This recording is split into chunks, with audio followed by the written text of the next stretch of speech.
Hi friends, welcome back to our channel. ഇന്ന് നമ്മൾ പരിചയപ്പെടുത്തുന്നത് ഒരു വാക്വം ക്ലീനറാണ്, കാർ വാക്വം ക്ലീനർ. നമുക്കിത് അൺബോക്സ് ചെയ്ത് എങ്ങനെയാണ് അതിന്റെ പ്രവർത്തനമെന്ന് പരിശോധിക്കാം. കമ്പനിയുടെ വാറണ്ടി കാർഡ്, മാനുവൽ പ്രൊവൈഡ് ചെയ്തിട്ടുണ്ട്, ഒരു ഫ്യൂസ് വെച്ചിട്ടുണ്ട്, അഡീഷണൽ ആയിട്ട് വെച്ചിട്ടുള്ളതാണ് ഫ്യൂസ്. ഇത് നമുക്ക് അതിന്റെ എക്സ്റ്റൻഷൻ പൈപ്പാണ്. നമുക്ക് ഉള്ളിൽ എവിടെയെങ്കിലുമൊക്കെ പൊടി പിടിച്ച് കളയുന്നുണ്ടെങ്കിൽ എക്സ്റ്റൻഷൻ പൈപ്പായിട്ടുള്ള കമ്പോണന്റ് ആണ്. അതിന് ചെറിയ ബ്രഷാണ്, അത് സീറ്റിലുള്ള പൊടിയൊക്കെ ഇളക്കിയെടുത്ത് വലിക്കാനായിട്ട് സാധിക്കും.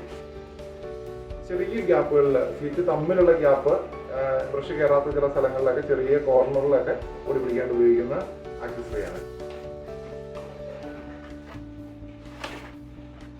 നമുക്ക് മെഷീൻ ആവശ്യശേഷം സൂക്ഷിച്ച് വെക്കാൻ വേണ്ടി ഒരു ബാഗുണ്ട്. വളരെ നല്ല പ്രൊഡക്റ്റ് ആണത്. കാരണം നമുക്ക് ഇതിനുള്ളിൽ പിന്നീട് പൊടി പിടിക്കാതെ സൂക്ഷിച്ച് വെക്കാൻ വേണ്ടി ബാഗിനുള്ളിൽ വെച്ചിട്ട് നമുക്കിത് സൂക്ഷിച്ച് വെക്കാൻ സാധിക്കും.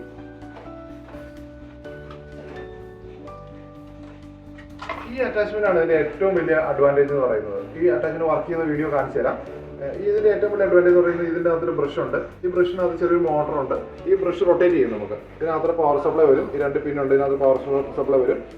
വാക്വം നടക്കും, ബ്രഷിങ് നടക്കും ഇതിനുള്ളിൽ. ഇതാണ് ഇതിന്റെ ഏറ്റവും വലിയ അഡ്വാൻറ്റേജ്. നമുക്ക് കാർപ്പറ്റിലൊക്കെ ഉള്ള പൊടി ഒക്കെ നമുക്ക് ഇളക്കിയെടുത്തിട്ട് റൊട്ടേറ്റ് ചെയ്യുന്നതുകൊണ്ട് ഇങ്ങനെ മാന്തി എടുക്കുന്ന പോലെ റൊട്ടേറ്റ് ചെയ്തിട്ട് ഇതിനകത്തുനിന്ന് വലിച്ചെടുക്കാനായിട്ട് സാധിക്കും. ഇതാണ് എക്സാക്ട് മെഷീൻ. വാക്വം ക്ലീനർ എന്ന് പറയുന്ന മെഷീൻ ഇതാണ് വാക്വം ക്ലീനർ. ഇത് നമുക്ക് കാറിൽ കണക്ട് ചെയ്തിട്ടാണ് ഉപയോഗിക്കുന്നത്. 2 വോൾട്ട് ബാറ്ററിയുടെ സിഗരറ്റ് ലാമ്പ് ഒക്കെ കൊടുക്കുന്ന ആ കണക്ടറിൽ നമുക്ക് ചാർജിങ് പോയിന്റിൽ ഇത് കണക്ട് ചെയ്യാം. ഇത് ഓൺ ഓഫ് സ്വിച്ച് ആണ്. ഇവിടെ ഓൺ ആയിട്ടുണ്ട്, ഓൺ ഓഫ് സ്വിച്ച് ആണിത്. ഇതിന്റെ ഫ്രണ്ടിലായിട്ടാണ് ഇത് കണക്ട് ചെയ്യുന്നത്. ഇത് കണക്ട് ചെയ്യുന്നത് നമുക്ക് നോക്കാം. ഇവിടെ ഹോളുണ്ട്, ഹോളിൽ കൊടുക്കുക. 2 പിന്നുണ്ട്, രണ്ടും കൂടി ജസ്റ്റ് പ്രസ് ചെയ്യാം. ചെയ്ത് കഴിഞ്ഞാൽ ലോക്കായി. ഇതാണ് ഇതിന്റെ ലോക്ക്. ഊരണമെന്നുണ്ടെങ്കിൽ ഇത് ജസ്റ്റ് ഫ്രണ്ടിലേക്ക് വലിച്ച ശേഷം വേണം ഊരാനായിട്ട്. ഫ്രണ്ടിലേക്ക് മൂവ് ചെയ്യുക, ജസ്റ്റ് പുഷ് ചെയ്യാം. ഇങ്ങനെയാണ് കണക്ട് ചെയ്യുന്നത്. ഇതിനകത്ത് ഒരു ലോക്കോടെ എടുത്ത് വലിച്ചു കഴിഞ്ഞാൽ നമുക്ക് ഈ കേസ് മൊത്തത്തിൽ ഊരിയെടുക്കാൻ പറ്റും. ഈ കേസ് മൊത്തത്തിൽ ഇതിനടിപൊളി ലോക്ക് ചെയ്യുമ്പോൾ മൊത്തത്തിൽ നമുക്ക് ഊരിയെടുത്ത് ക്ലീൻ ചെയ്യാൻ പറ്റും. ഫിൽറ്റർ ഇതിൻ്റെ ഉള്ളിലാണുള്ളത്. ഫിൽറ്റർ നമുക്ക് ഇതിനുള്ളിൽ നിന്ന് എടുത്ത് ക്ലീൻ ചെയ്യാം.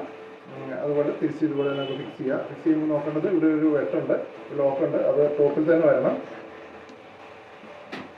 ജസ്റ്റ് ഇങ്ങനെ ഈ വെട്ടിനകത്തേക്ക് ഇത് തമ്മിൽ കറക്റ്റായിട്ട് വരിക. ഈ വെട്ടും കൂടെ ഒരുമിച്ച് വരിക. ജസ്റ്റ് വയ്ക്കുക, പ്രസ് ചെയ്യുക, ലോക്കായി. ഇതിൻ്റെ പൊടി എടുക്കാൻ നേരത്തെ ഇത് നമുക്ക് മൊത്തം എടുക്കേണ്ട ആവശ്യമില്ല. ഇതിൻ്റെ ഇവിടെ ജസ്റ്റ് പ്രസ് ചെയ്യുക, ഇതിൻ്റെ ഫ്രണ്ട് തുറന്ന് വരും. അതിനുശേഷം നമുക്ക് പൊടി കമത്തി കളയാം. ഇതാണ് നോർമൽ ചെയ്യേണ്ട വർക്കുള്ളൂ. ഫിൽറ്റർ ബ്ലോക്ക് ആയെന്ന് തോന്നുമ്പോൾ മാത്രമാണ് ബാക്കി തുറന്ന് ഫിൽറ്റർ എടുത്ത് നമുക്ക് ക്ലീൻ ചെയ്യേണ്ട ആവശ്യം വരുന്നുള്ളൂ. ജസ്റ്റ് പ്രസ് ചെയ്ത് കഴിഞ്ഞാൽ ലോക്കാവും. ഓൺ ഓഫ് സ്വിച്ച് ഇവിടെ ഉണ്ട്. വേറെ പ്രത്യേകിച്ച് അഡീഷണൽ ഫീച്ചേഴ്സ് ഒന്നും തന്നെ ഇല്ല. പക്ഷേ ഇത് കാറിനുള്ളിൽ ഉപയോഗിച്ച് കാണിച്ചു തരാം. വളരെ നല്ലൊരു ടൂളാണ്, നമുക്ക് റെക്കമെൻഡ് ചെയ്യാവുന്ന ടൂളാണ്. നിങ്ങൾക്ക് കാറിനുള്ളിൽ വെച്ച് കാറിൻ്റെ ഇൻറ്റീരിയർ ക്ലീൻ ചെയ്യാനായിട്ട് ഉപയോഗിക്കാൻ പറ്റും. ഈ കാണുന്നതാണ് പിന്ന്, ചാർജിങ് പിന്ന്. ഇത് നമ്മൾ ഇൻസേർട്ട് ചെയ്യേണ്ടത് ഈ ചാർജിങ് പോയിന്റിലാണ്. കാറിൻ്റെ സിഗരറ്റ് ലാമ്പ് ഒക്കെ കണക്ട് ചെയ്യുന്ന ചാർജിങ് പോയിന്റ് കണക്ട് ചെയ്യുന്നത് ഇവിടെയാണ്. ഇതാണ് അതിൻ്റെ ഓൺ ഓഫ് സ്വിച്ച്. മെഷീൻ്റെ ഓൺ ഓഫ് സ്വിച്ചാണ് ഈ കാണുന്നത്. ഇതാണ് നമ്മൾ ഓൺ ആക്കുന്നത്. ഇതാണ് ആദ്യം പറഞ്ഞിരുന്നത് നമ്മൾ റൊട്ടേഷൻ ബ്രഷ് എന്ന് പറയുന്നത്. നമുക്ക് ഓൺ ആക്കുന്ന സമയത്ത് തന്നെ ബ്രഷും റൊട്ടേറ്റ് ആകും. അപ്പോൾ കാർപ്പറ്റിലുള്ള ആ പൊടിയെല്ലാം ഇളക്കിയെടുത്ത് വലിച്ചെടുക്കും മെഷീനുള്ളിലേക്ക്. ഈ അറ്റാച്ച്മെൻറ്റ് വളരെ ഉപകാരപ്രദമുള്ളൊരു അറ്റാച്ച്മെൻറ്റാണ്. റൊട്ടേറ്റ് ചെയ്ത് നമുക്ക് കാണാൻ സാധിക്കും അതിനകത്ത്. ഇതാണ് നമ്മുടെ ടോട്ടൽ മെഷീൻ്റെ യൂണിറ്റ് എന്ന് പറയുന്നത്. ടോട്ടൽ പെട്ടിക്കകത്ത് ഇത്രയും സാധനങ്ങളാണ് ഉണ്ടാവുക. ഇത് ആണ് അതിൻ്റെ മെയിൻ പാർട്ട്, മെഷീൻ എന്ന് പറയുന്നത്. ഇത് നമുക്ക് എങ്ങനെയാണ് ഇതിൻ്റെ ആക്സസറീസ് കണക്ട് ചെയ്യുന്നത് എങ്ങനെയാണെന്ന് നോക്കാം. ഇതിൻ്റെ ഈ ഫ്രണ്ടിലൊരു പോർഷൻ നമുക്ക് കാണാൻ പറ്റും. ഇതിനകത്ത് നമുക്ക് ഡയറക്റ്റ് കൊടുക്കാൻ വേണ്ടി ഇങ്ങനെയുള്ള കണക്ടർ ഡയറക്റ്റ് ഷൂട്ടാവില്ല. അപ്പോൾ ഈ പോയിന്റ് നമുക്ക് ഷൂട്ടാക്കാൻ വേണ്ടിയിട്ടുള്ള ഒരു കണക്ടറാണ് ഈ കാണുന്നത്. ഈ കണക്ടറാണ് നമ്മൾ ആദ്യം ഇവിടെ കണക്ട് ചെയ്യുന്നത്. ഇതിങ്ങനെ കറക്റ്റായിട്ട് ഇത് പ്രസ് ചെയ്യുക, ജസ്റ്റ് പ്രസ്സിങ് മാത്രമേ ഉള്ളൂ. ഇതിനകത്തൊക്കെയാണ് ബാക്കിയുള്ള ആക്സസറീസ് കണക്ട് ചെയ്യുന്നത്. ഇത് നമുക്ക് ഇങ്ങനെ വേണമെങ്കിൽ കണക്ട് ചെയ്തിട്ട് ഇങ്ങനെ ക്ലീൻ ചെയ്യാനായിട്ട് ഉപയോഗിക്കാം. അതല്ലാന്നുണ്ടെങ്കിൽ നമുക്ക് ഇച്ചിരി ഉള്ളിലൊക്കെ നമുക്ക് എക്സ്റ്റെൻഡ് ചെയ്യണമെന്നുണ്ടെങ്കിൽ ഈ പൈപ്പ് നമുക്ക് എക്സ്റ്റെൻഡ് ചെയ്യാം. ഈ പൈപ്പിൻ്റെ 2 തലയുണ്ട്. 2 തല തമ്മിൽ സെയിം അല്ല, ഇതിങ്ങനെ മാച്ച് ആവില്ല. അപ്പോൾ നമ്മൾ കൺഫ്യൂഷൻ ആവണ്ട, ഇത് മാച്ച് ആവില്ല. ഈ എൻഡ് മാത്രമാണ് മാച്ച് ആവുള്ളൂ. ഇത് വയ്ക്കുക, പ്രസ് ചെയ്യുക. അതിന് ശേഷം ഈ എൻഡിൽ നമുക്ക് ഈ ആക്സസറീസ് ഇങ്ങനെ പിടിപ്പിക്കാൻ സാധിക്കും. ഡയറക്റ്റായിട്ട് അറ്റാച്ച് ആയിട്ടുണ്ട്. അതുപോലെ ഇത് നമുക്ക് കോർണേഴ്സൊക്കെ എടുക്കുന്നുണ്ടെങ്കിൽ ചെയറിൻ്റെയൊക്കെ ഗ്യാപ്പിലൊക്കെ എടുക്കുന്നുണ്ടെങ്കിൽ നമുക്ക് ഇത് ഉപയോഗിച്ചിട്ട് നമുക്ക് എടുക്കാൻ സാധിക്കും.